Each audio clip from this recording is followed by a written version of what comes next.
ऐ खुदा, जानी औरत के बारे में बहुत बोलता है, होशियार है। मेरे प्यारे भाइयों बहनों, ये दुनिया जना से भरी पड़ी है। अगर औरत हो तो जना से भागे, मर्द हो तो जना से भागे। ऐसा क्यों है? जानी औरत की बात जो कि गलत अकीदा है। और देखो, वहाँ उससे एक औरत आ मिली जो दिल की चलाक और कस्बी का लिबास पहने थी। ये गलत नजरिया है। ये आपको खुदा के साथ और तकद्दुस के साथ आपकी शादी से दूर करने के लिए आता है। ये खुद को कैसे पेश करता है और कस्बी का लिबास पहने थी। इसमें ऐसी चीजें इस्तेमाल होती है जिनको हर कोई पसंद करता है। फैंसी कपड़े और हर एक चलाक दिल जितने झूठे हैं, इन चीजों से दूर रहें। इस बाबरकत हस्ती को देखें और मैं आपके लिए दुआ करने वापस आऊंगा। इस शख्स ने बरकत पाई थी क्योंकि इस शख्स ने खुदा से दुआ मांगी और खुदा ने बरकत दी।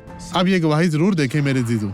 मैं यहाँ अपनी टांगों में बहुत दर्द महसूस कर रही हूँ। मेरी टांगें अकड़ गई हैं और मैं बहुत ज्यादा तकलीफ में हूँ। अब आप कैसी हैं? जैसे ही आपने दुआ शुरू की, मैंने अपने जिस्म में जलन महसूस की और पास्टर मेरी टांगें ठीक हो गई हैं। आप शुक्र यहाँ है। पर कैसे पहुँची थी? जी, मैं ठीक से चल नहीं सकती थी। मेरी एक दोस्त मुझे यहाँ तो लेकर यहाँ आई। आए यहाँ पर आए, हमें दिखाएं। और यहाँ पहुँचे हैं, हमें दिखाएं। उस तरह चले जी, जिस मैंने तरह आप उसकी चलती हुई मदद कर आई रही थी। थी। हमें दिखाएं, हमें दिखाएं। और वहाँ पर कैसे आई थी, हमें दिखाएं। वो काफी आहिस्ता चल रही थी, इस तरह देखें। जी, इसी तरह से मैं चलती थी। इस तरह ये देखें, आपकी मदद कर उसकी रही मदद थी। लेती थी।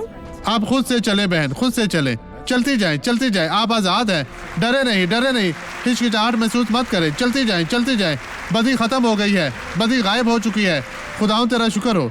अब मैं आपके साथ दुआ करना चाहूंगा। बाप यीशु के नाम में इस शख्स को छू अपने जलाल के लिए, इनको शिफा दे। ये शख्स मुबारक हो मसीह यीशु नासरी के कादिर जिंदा जलाली नाम में, और आमीन।